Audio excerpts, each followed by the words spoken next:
네, 사랑하고 축복합니다. 서로 인사 좀 나누세요. 사랑합니다. 축복합니다.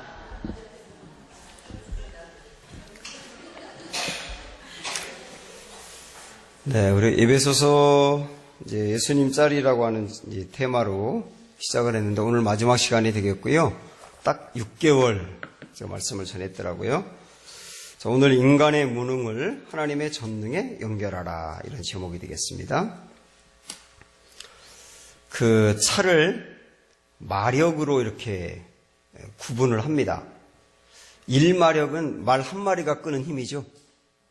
근데 웬만한 차는 200마력 정도가 되거든요. 200마력이 넘고 500마력이 넘는 차도 있고. 그런데 200마력은 말 200마리가 끄는 힘입니다. 엄청나게 센 거 아닙니까? 그죠? 그래서 이렇게 높은 언덕도 쌩 올라가고 사막 같은 데도 막 달릴 수 있는 것은 마력이 힘이 있기 때문에 그렇죠. 그런데 아무리 성능이 좋고 비싼 차라고 하더라도 기름이 없으면 고철덩어리에 불과합니다. 그래서 그 좋은 성능과 그 기능을 잘 발휘하게 하는 것은, 그 힘을 발휘하게 하는 것은 기름이 되는 거죠. 여러분 이걸 기억하시고 지난 시간에 우리가 영적 전쟁에 승리하기 위해서 하나님의 전신갑주를 입어야 된다, 그런 말씀 드렸습니다. 6가지 전신갑주 그걸 말씀드렸는데, 이 전신갑주는 마귀와 싸워서 이길 수 있는 무기거든요. 근데 무기가 있다고 이기는 게 아니라 무기를 사용해야 이기는 거예요. 근데 이 무기를 사용할 수 있게 하는 힘이 기도라고 할 수 있습니다. 그러니까 그 좋은 차가 전신갑주라고 한다면 기름은 기도라고 할 수 있는 것이죠. 이렇게 이제 연결해서 볼 수가 있습니다. 그래서 오늘 이제 17절까지는 전신갑주 6가지를 쭉 말씀하고 있고, 그거 끝난 다음에 18절부터는 기도에 대해서 쭉 나오는 이유가, 이 전신갑주가 기도와 만났을 때 마귀를 이길 수 있는 강력한 무기가 된다, 그렇게 이야기하고 있는 거예요. 그래서 우리는 이 기도에 대해서 이제 오늘 마저 볼 생각인데, 구체적으로 그러면 이 전신갑주 6가지를 기도와 만나게 해야 된다 그랬는데 어떻게 하면 되겠는가, 구체적으로 좀 말씀을 드릴게요. 예를 들어서 진리의 허리띠라고 하는 게 우리가 지난 시간 배웠습니다마는 중심이 그리스도가 되어야 된다, 그런 말씀 드렸죠. 중심이 그리스도가 되어야 된다. 그래서 그리스도로 만족해야 하고 그리스도로 행복을 누려야 된다, 그런 말씀 드렸어요. 우리가 때로 살다 보면 세상에서 만족을 얻으려고 하고 세상의 것을 얻지 못하다 보니까 스트레스를 받고 신앙이 막 흔들리게 되고 그럴 때가 있잖아요. 예수님보다는 세상에서 만족을 얻으려고 할 때, 그게 사단의 유혹이거든요. 그런 유혹을 우리가 받을 때 진리의 허리띠를 띠는 기도를 하셔야 되는 거예요. 뭐라고 하면 되느냐? 주님, 저의 참 만족과 행복은 주님에게서 나옵니다. 주님으로 충분합니다.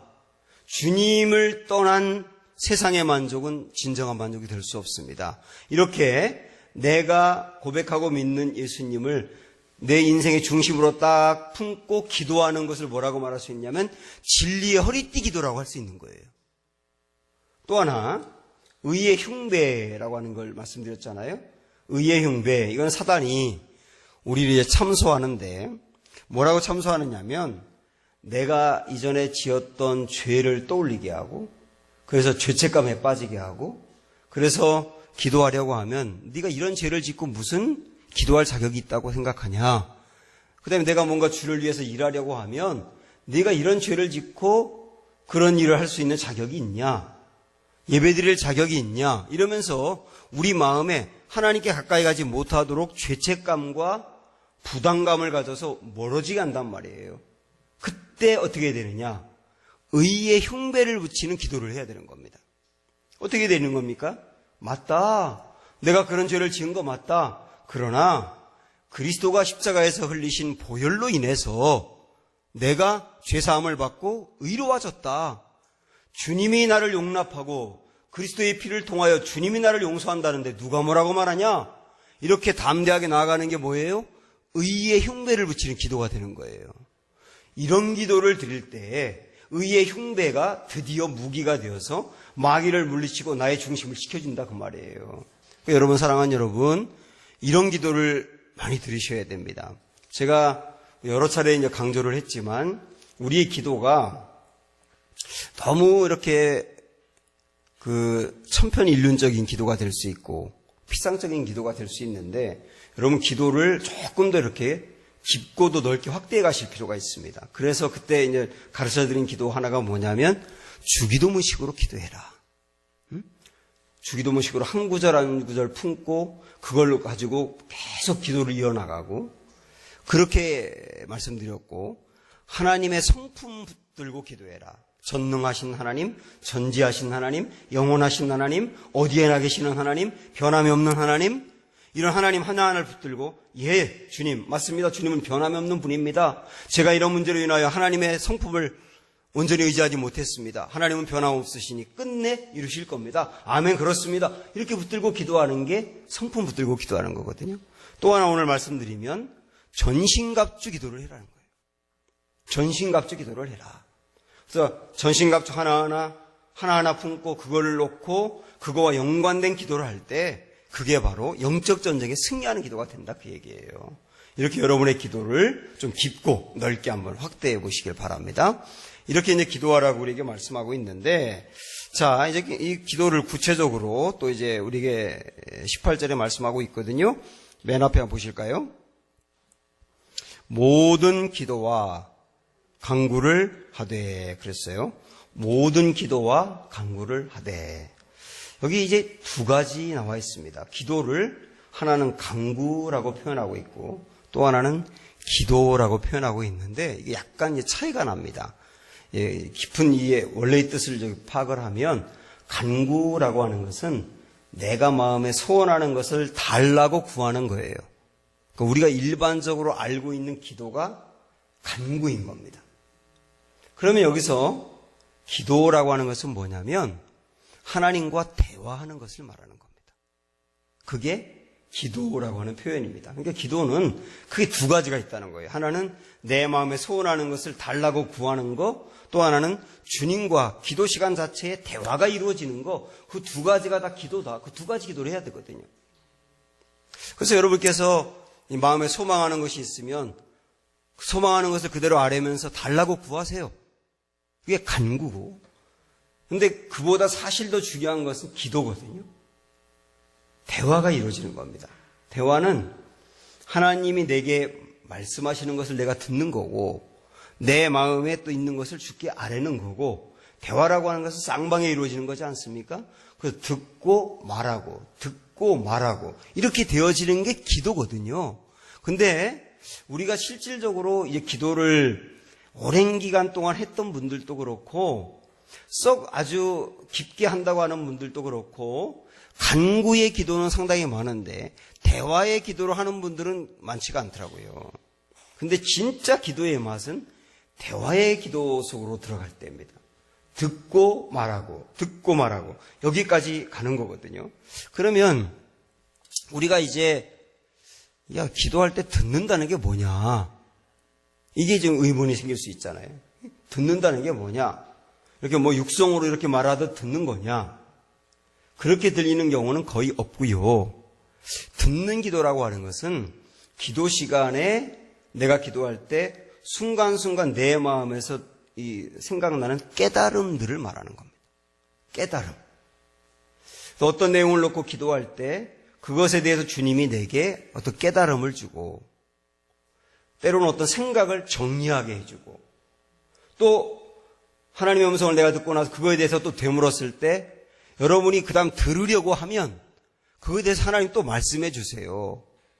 제가 요즘 내년에 우리 교회 이제 목회를 놓고 이런저런 생각도 많이 하고 또 책도 좀 보고 그 다음에 이전에 목회한 것도 생각하고 그러면서 기도를 하고 있거든요. 속회라든지 특별히 이제 우리 교회학교 다음 세대 교육이라든지 이런 것들 하나하나를 이렇게 마음으로 정리해 가고 있는데, 며칠 전부터 이 교회학교 다음 세대 부분에 있어서 자꾸 풀리지가 않고, 그 다음에 제가 이제 소망하고 우리 함께 펼쳐나가고 있는 평신도들을 사역자로 세우는 거, 이런 부분에 대해서 너무 막 실타래가 이렇게 엉켜 있는 것처럼 풀리지 않더라고요. 그래서 제가 자전거 타고 다니면서 생각을 많이 하는데, 그러다가 또 생각을 해보면 또 엉켜버리고, 그래가지고 이게 굉장히 힘들었어요. 근데 오늘 이 부분을 놓고 하나님께 딱 내어놓고, 주님의 생각을 정말 듣고 싶습니다 그랬는데, 주님이 그거를요, 이렇게 얽히고 설켜 있는 이 실타래 하나를 싹 풀어나가듯, 싹 풀어나가서 마지막에 싹 풀리듯, 그렇게 저에게 풀어주시는 거예요. 그래가지고 제가 너무 오늘 이 새벽에 기뻤고 감사했고, 그걸 끝나고 제 사무실에 올라가자마자 쫙 정리를 했더니 정리가 참 잘 되는 겁니다. 그래서 이 주님이 이렇게 목회하기를 원하시는구나 하고 제가 이제 알게 됐고, 그렇게 또 목회할 이제 결심을 하게 됐는데, 여러분, 기도라고 하는 게 단지 내 마음에 소원하는 것을 주님께 달라고 간구하는 것만이 아니라고 하는 거, 하나님의 생각을 듣는 게 사실은 더 중요한 기도라고 하는 거, 여러분 그걸 아시길 바랍니다. 이 기도의 단계까지 들어갈 수 있어야 되고, 거기까지 들어갔을 때 정말 깊은 하나님의 세계를 보게 된다는 거예요. 그런데 하나님의 이 생각을 듣다 보면 내가 마음에 소망했던 거하고 충돌이 될 때가 있어요. 충돌이 될 때가 분명히 있거든요. 그럴 때는 내 생각을 딱 내려놓고 주님이 주신 생각을 붙잡는 게 상당히 중요합니다. 그게 변화예요. 제가 지금 제 아내하고 결혼하기 전에 우리 처가에서 반대가 굉장히 심했거든요. 우리 장인은 제 아내가 저를 만난다는 걸 알고, 그때 제가 전도사였는데 그러셨다 그러더라고요. 무슨 얼어 죽을 전도사냐고. 지금까지 이제 얼어 죽진 않고 있는데 무슨 얼어 죽을 전도사냐고 그러면서 이제 반대하셨고, 저희 장모는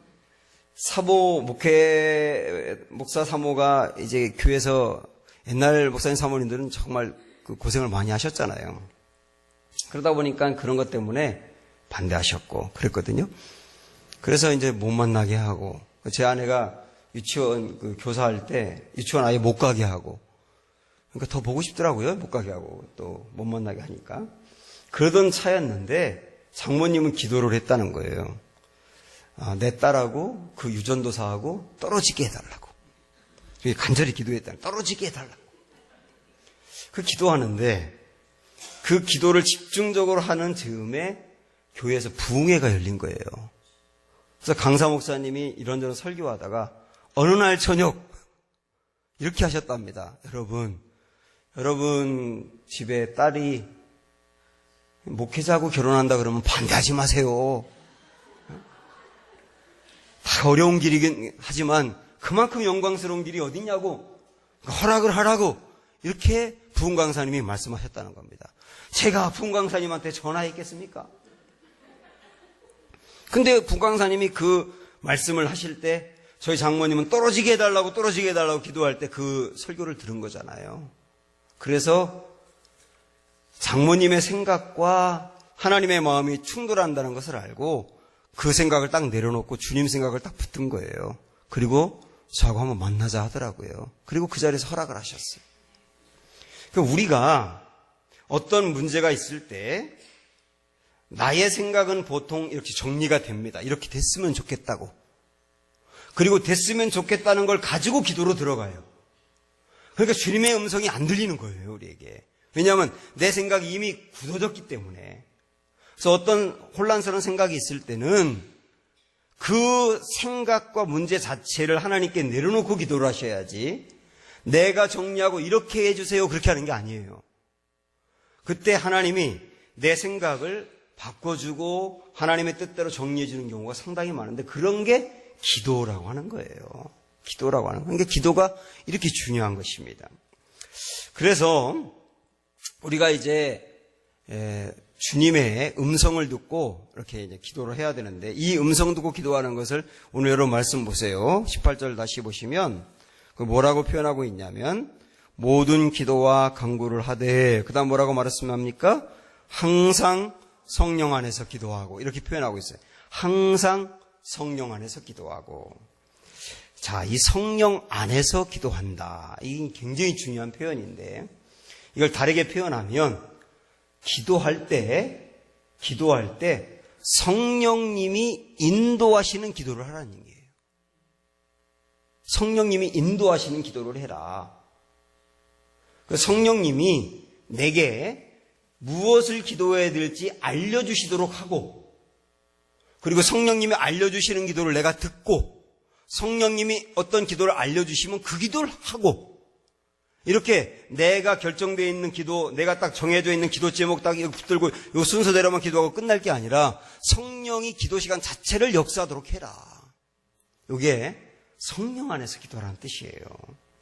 여러분, 기도할 때 이 성령 안에서 기도하는 게 왜 이렇게 중요하냐면, 로마서 8장 26절에 이제 그런 말씀을 하고 있거든요. 이와 같이 성령도 우리의 연약함을 도우신다 그랬어요. 우리는 기도할 때 마땅히 빌 바를 알지 못해요. 이 말은 뭐냐면 무슨 기도를 해야 될지 정확히 모르는 거예요. 하나님의 마음을 정확히 모르니까 우리는. 그때 성령은 말할 수 없는 탄식으로 우리를 위하여 친히 간구하시느니라. 이 말씀이거든요. 그러니까 나는 하나님의 뜻이 무엇인지를 정확히 알지 못하기 때문에 하나님의 뜻을 구하지 않는 거예요. 그때 우리에게 하나님의 뜻이 무엇인지를 알려주는 역할을 성령님이 하시는 겁니다. 그리고 성령님이 알려주는 그 기도 제목을 붙들고 기도하는 게 성령 안에서 기도하는 거예요. 여러분, 제가 100% 응답되는 기도를 알려드릴까요? 예? 100% 응답되는 기도. 이미 100% 응답을 받는 것처럼 관심이 없으시네요. 100% 응답되는 기도, 성령 안에서 기도예요. 왜냐하면 성경에 보면 분명히 그랬거든요. 주의 뜻대로 구하면 받으리라. 네? 주의 뜻대로 구하면 받으리라. 그럼 우리가 구할 것은 뭐냐면 주의 뜻대로 구하는 건데, 우리는 주의 뜻을 모르지 않습니까? 정확히. 그러나 성령은 하나님의 영이기 때문에 성령은 하나님의 깊은 것까지도 통달하시느니라. 그러니까 우리 성령님은 하나님 안에 있는 깊은 생각까지도 정확히 하신다. 그리고 정확히 아시고 나서 우리에게 알려준단 말이에요. 알려주는 게 기도 시간이에요. 그래서 우리가 그 성령님의 음성을 듣고 기도하기만 한다면 정말 응답을 받는다니까요.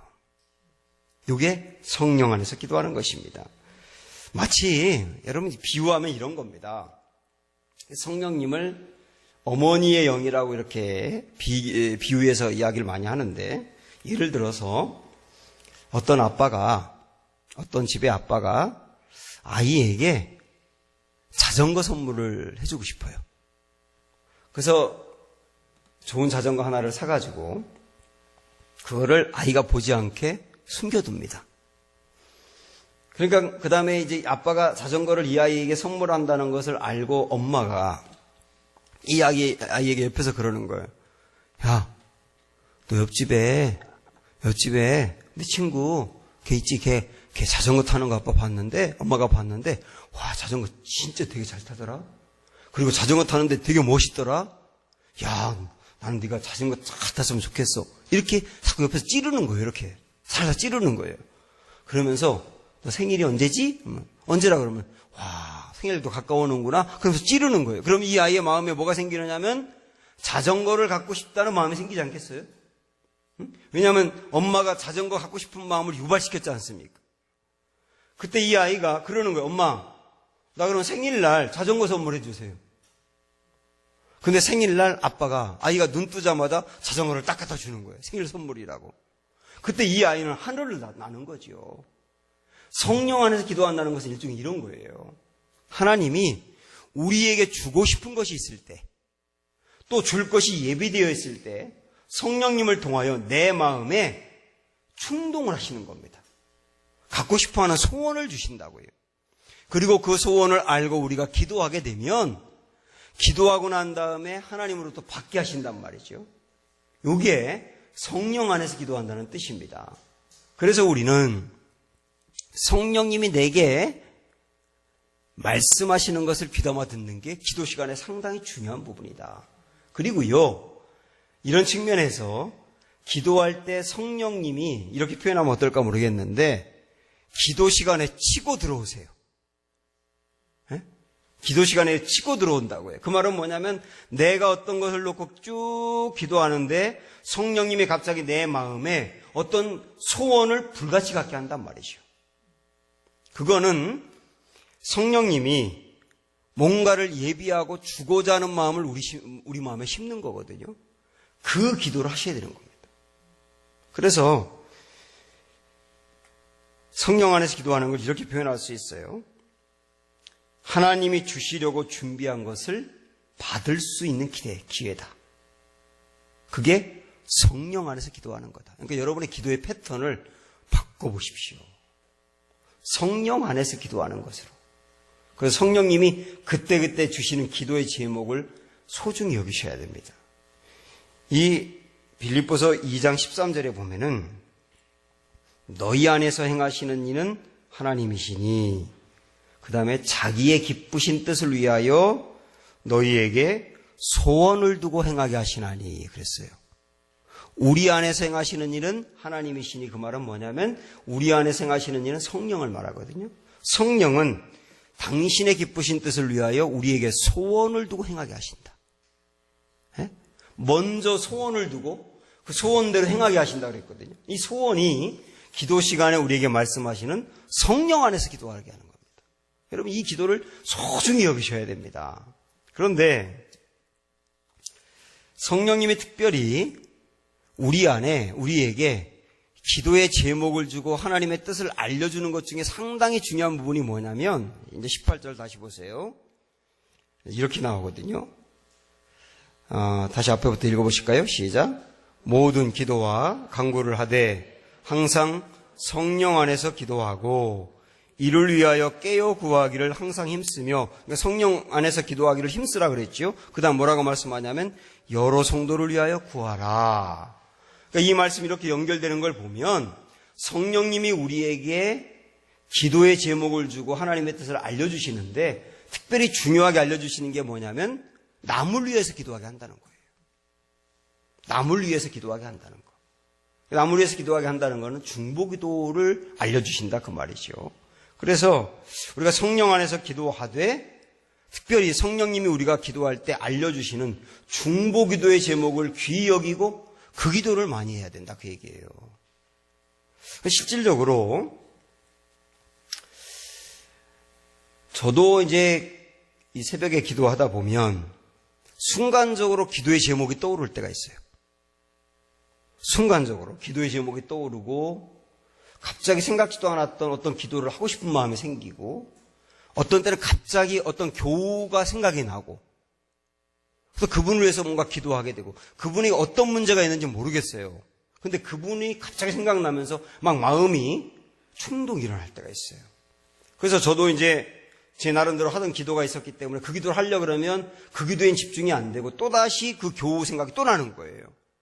저는 그럴 때 어떻게 생각하느냐면 성령님이 남을 위해서 기도하라고 말씀하시는 순간이구나. 그래서 이렇게 받아들이고 제가 하던 기도는 잠시 미루어 두고 생각난 그 기도를 한단 말이죠. 이것이 제 나름대로는 성령 안에서 기도하는 방법이에요.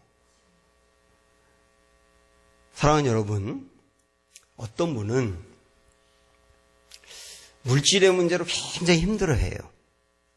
어떤 분은 육신의 질병을 본인이 앓고 있거나 아니면 가족 중에 누군가가 앓고 있어서 그것 때문에 아주 힘들어하세요. 어떤 분들은 애가 말썽을 피우는데 남에게 말도 못하고 아주 힘들어해요. 근데 그 문제로 힘들어하는 그 가정을 기도하는 어떤 분에게 생각나게 한단 말이에요. 그래서 그 가정을 위해서 기도하게 한다고요. 구체적으로 뭔지 모르지만은 기도하게 할 때 하나님은 그 기도, 그분이 했던 중보기도를 근거로 삼아서 이 힘들어하는 사람에게 위로를 주기도 하고 담대함을 주기도 하고 어떤 때는 문제 자체를 해결하기도 하는 겁니다. 그러니까 요 분을 돕기 위한 방법으로 기도하는 나에게 그분에 대한 생각을 준 거예요. 요게 성령 안에서 기도할 때 특별히 남을 위해서 기도하라는 뜻입니다. 참 이게 신비로워요. 제가 지난번 김포 시를 이렇게 지나갈 때가 있었는데 지나가다 갑자기 이전에 제가 대전에서 목회할 때 자매 한 명이 생각이 나더라고요. 그 자매는 사실 쏘가서 결혼하고 난 다음에 정말 영 아닌 남자하고 결혼해서 결국 나중에 이혼을 하게 됐거든요. 이혼하고 친정이 김포였기 때문에 김포로 올라와서 이제 친정에서 살게 된 거예요. 제가 거기까지 알았기 때문에 김포를 지나가는데 그 자매 그 집사님 생각이 딱 나는 거예요. 그래서 나중에 계속 그 생각이 나가지고 문자를 보냈죠. 어떻게 지내냐고, 내가 인천에 왔다고 그랬더니 뭐라고 또 답이 와요. 그러다 이런저런 답을 하다가 제가 이제 마지막에 서로 이제 인사하고 다음에 보자는 얘기까지 하고 이제 문자를 끝내야 되는데 무슨 문자로 마감을 할까? 그러다가 순간적으로 생각나는 게 뭐냐면, 집사님, 하나님을 신뢰하세요. 그 생각이 딱 나더라고요. 그래가지고 그 문자를 마지막으로 남겨놨어요. 하나님을 신뢰하세요. 그랬더니 며칠이 지나고 전화가 왔어요. 왜 전화가 왔냐면 마지막 그 문구 때문에 전화가 온 거예요. 그러면서 저에게 하는 말이 뭐냐면, 사실은 자기가 대전에서 그 상처 입고 올라와서 아이를 혼자 키우고 있는데 어떤 또 찬양 사역자를 만났다는 거예요. 그래서 결혼까지 이제 얘기가 되고 결혼 직전까지 갔는데 이 찬양 사역자가 마음이 싹 돌변해가지고 또 상처를 크게 입은 거예요. 그래가지고 거듭된 상처 때문에 하나님에 대한 마음이 탁 떨어져가지고요.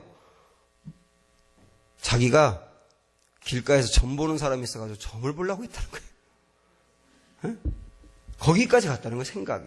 그러면서 교회 가고 싶은 마음이 뚝 떨어지고 하나님을 믿고 싶은 마음이 뚝 떨어진 상태였는데 제가 연락을 했고 마지막에 하나님을 신뢰하세요.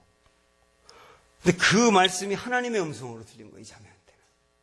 하나님을 신뢰하세요. 그래서 그 마지막 문구를 보고 그래, 이 순간에도 내가 하나님 믿어야지. 하나님 의지해야지.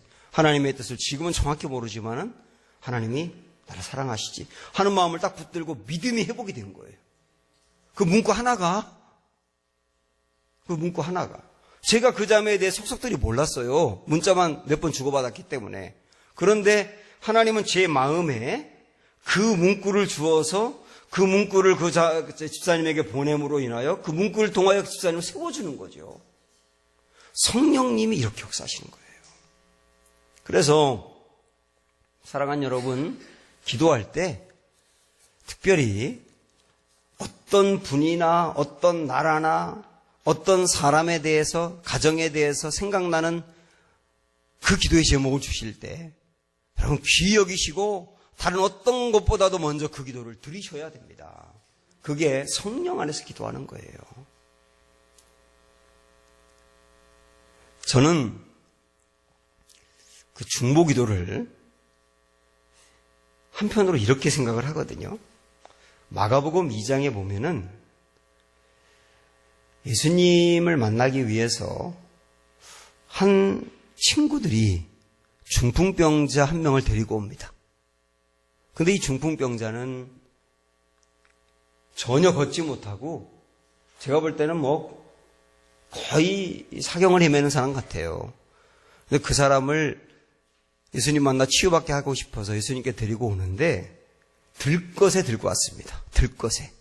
그런데 들것에 들고 왔지만 사람들이 너무나 많고 예수님은 집안에 계시기 때문에 집안까지 들어갈 수 없으니까 어떻게 했죠? 지붕을 뚫었어요.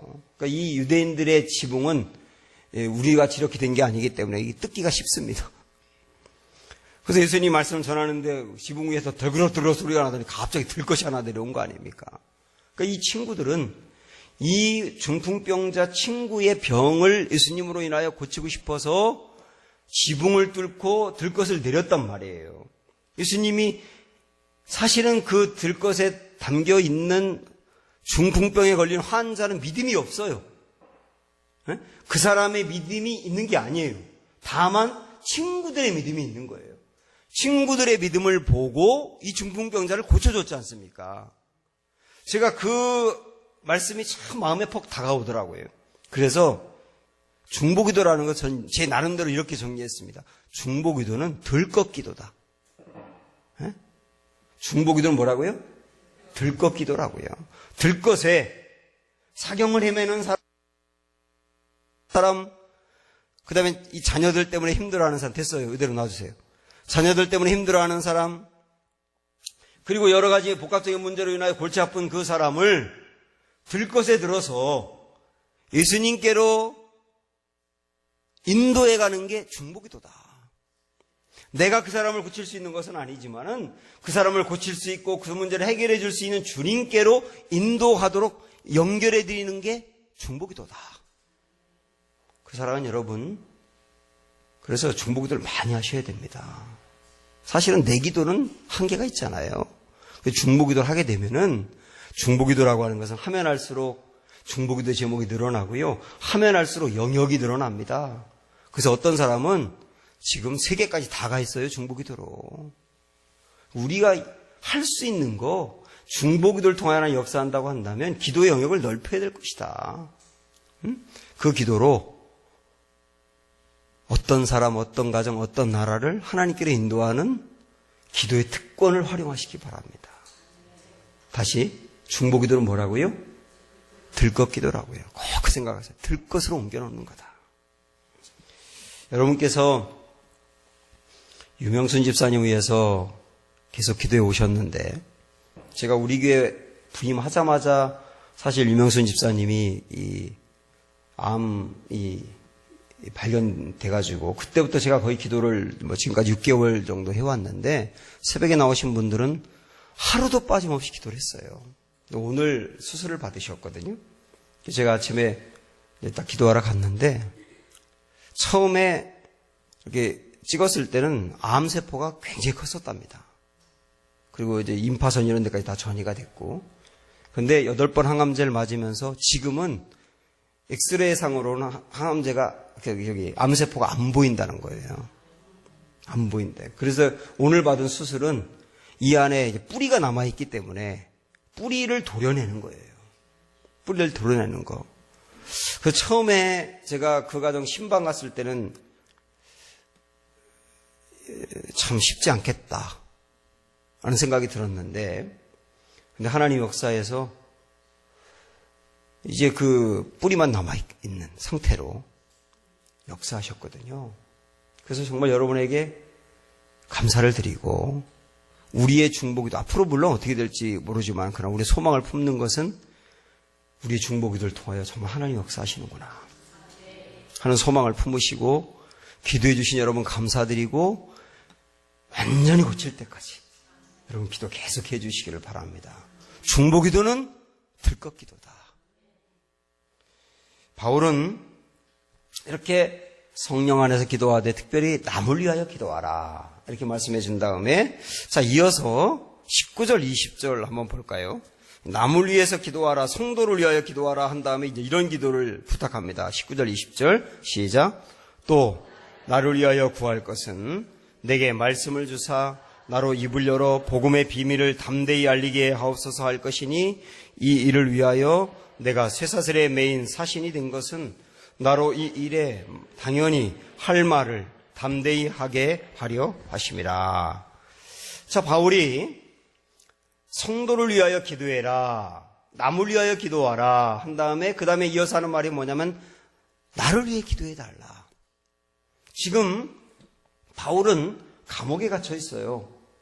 바울의 마음 같아서는 감옥에서 나와가지고 막 세상을 다니면서 전도하고 싶거든요. 그 열정과 불타는 마음이 있는데 감옥 안에 있잖아요. 근데 바울이 뭐라고 기도하느냐면 감옥 안에 있지만 여기서도 담대히 복음을 전할 수 있도록 해달라고 기도해요.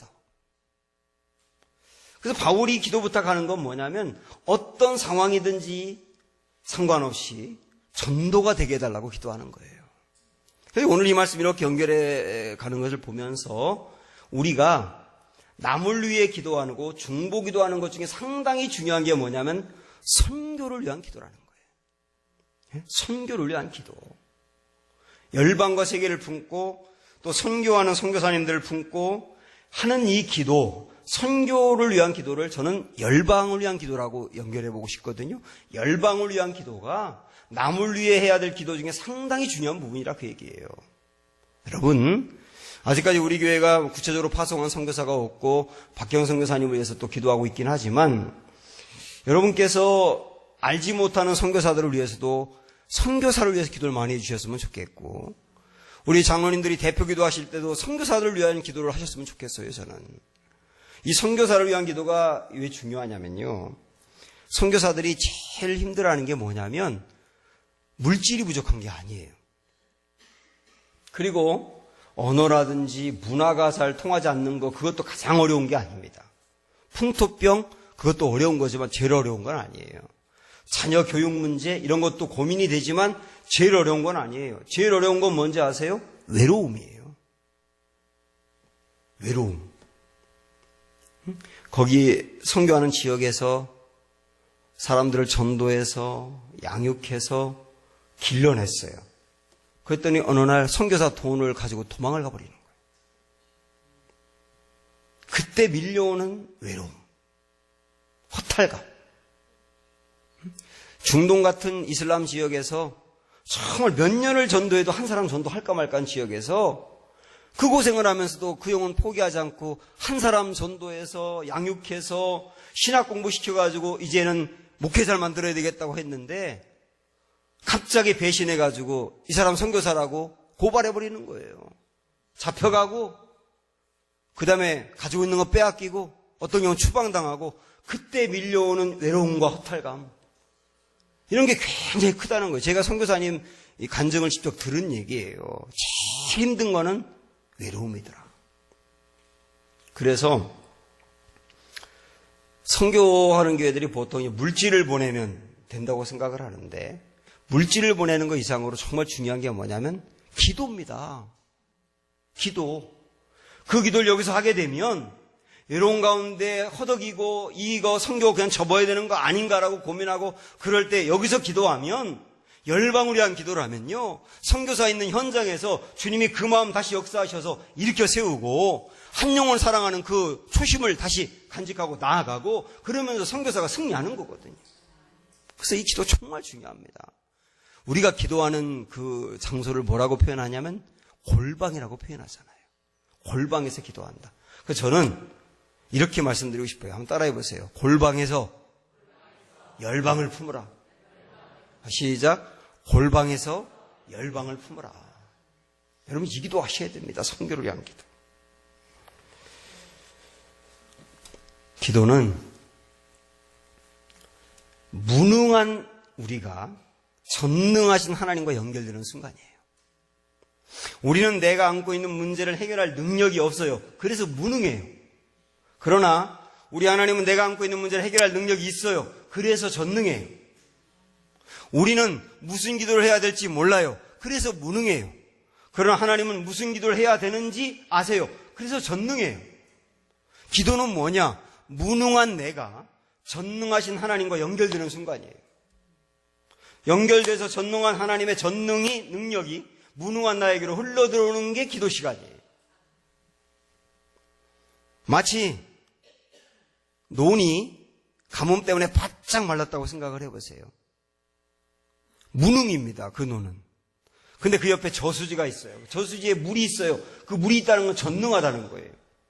그런데 바짝 말라서 짝짝 갈라지는 그 논, 농사 지을 수 없는 그 논에, 무능한 그 논에 전능한 그 물, 저수지를 연결해서 채우는 통로가 있어요. 파이프가 있다고요. 그 파이프를 통하여 전능이 무능과 만나서 농사가 되게 하는 거예요. 우리는 무능하지만 전능하신 하나님 안에 있는 힘을 공급받고 위로를 공급받고 새 힘을 공급받는 그 통로가 뭐라? 기도다 그 말입니다. 그래서 기도가 중요한 거고, 그래서 기도하는 사람은 살고 기도하지 않는 성도는 흔들리는 거예요. 오늘 우리에게 주시는 마지막 에베소서 말씀, 여러분 특별히 마음에 붙잡으셔서 기도의 자리에 다시 나오셔 승리하시길 바라고, 하나님의 전능을 무능한 우리가 만나는 귀한 기회가 되시기를 축복합니다. 기도하겠습니다.